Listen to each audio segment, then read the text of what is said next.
السلام علیکم۔ میں آپ سے بالکل سچی کہانی یا قصہ کہہ لیں شیئر کرنا چاہتی ہوں۔ یہ واقعہ میری بیسٹ دوست کا ہے۔ ہم دونوں بہت گہری دوست تھیں۔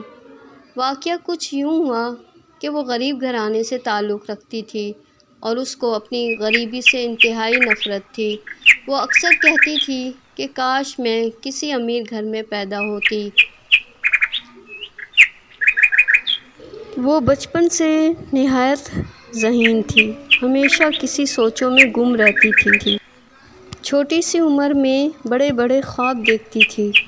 وہ سمجھتی تھی کہ اس کے والدین اس لیے غریب ہیں کہ وہ اپنی غریبی میں خوش ہیں، اس لیے امیر ہونے کی کوشش نہیں کرتے۔ ہر وقت غریبی کا نفرت سے ذکر کرتی تھی۔ اسی طرح دن گزرتے گئے۔ اب وہ بچی سے جوان ہو گئی تھی۔ چونکہ غریب گھر تھا، وہاں رشتے بھی غریب گھر کے آتے تھے، لیکن وہ چاہتی تھی کہ اس کی شادی کسی امیر گھر میں ہو، لیکن ایسا ممکن نہ تھا کیونکہ غریبوں کے گھروں میں کوئی امیر گھرانے کا رشتہ نہیں آتا۔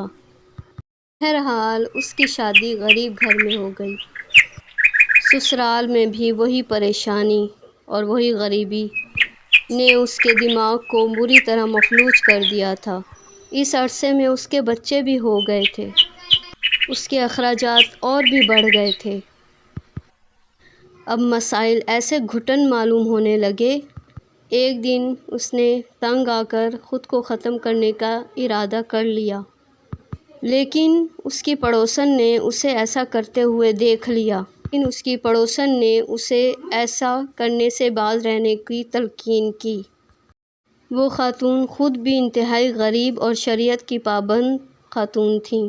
اس خاتون نے میری دوست کو انتہائی پیار سے شریعت کے احکامات بتائے اور شریعت کے احکامات پہ عمل کرنے کی تلقین کی۔ اب میری دوست انتہائی پرسکون زندگی گزار رہی ہے اور اللہ تعالیٰ کا شکر ادا کرتی ہے کہ اس نے حرام موت کو دور کر دیا۔ اللہ سے میری بھی دعا ہے کہ وہ حق پہ رہنے اور صحیح احکامات پر عمل کرنے کی توفیق عطا فرمائے۔ آمین۔